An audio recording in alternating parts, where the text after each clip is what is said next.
Yo mga men, Nate here, your fitness financial advisor. Tara, let's build muscles and protect your future. So today, ang target natin ay chest, shoulder, and bicep. So unahin na natin itong chest. And sa bench press, ito ang foundation ng upper body gains. So kapag strong ang chest, mas solid ang tindig at posture mo. Parang health insurance din. Foundation ng financial protection mo, kapag matibay ang base, mas confident ka sa future. Next is pec fly. So dito naman, we isolate the chest para sa muscle definition.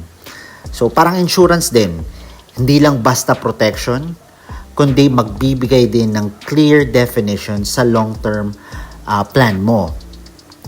Para mas kita mo kung ano ang hugis ng future mo. Now, shoulders. So, sa shoulder press, ito yung big movement for strength at mass. Parang major coverage ng insurance na nagpo-protect laban sa malalaking risk sa buhay natin.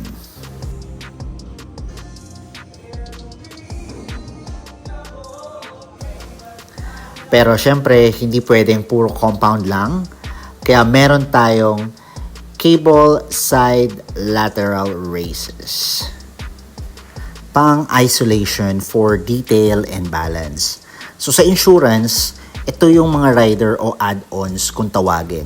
Maliit na detalye, pero sobrang laki ng tulong. Ito ang nagbibigay ng balance at completeness sa protection mo.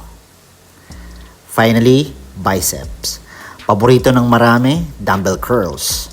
Ang goal dito is isolation para mas defined at solid ang bawat reps. Ganyan din sa insurance, kailangan ng tamang plan na nakafocus sa'yo, hindi one size fits all. Dapat tailored fit sa specific needs mo.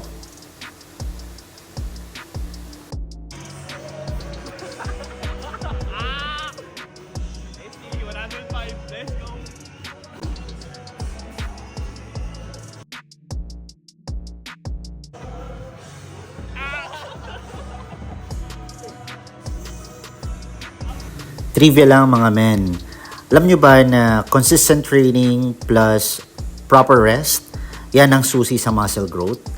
Ganyan din sa insurance. Kailangan consistent ka sa protection para sa long-term gains ng future mo.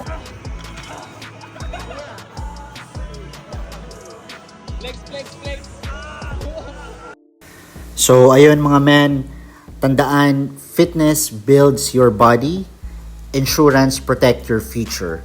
Again, this is Nate, your fitness financial advisor. Peace out. Follow for more.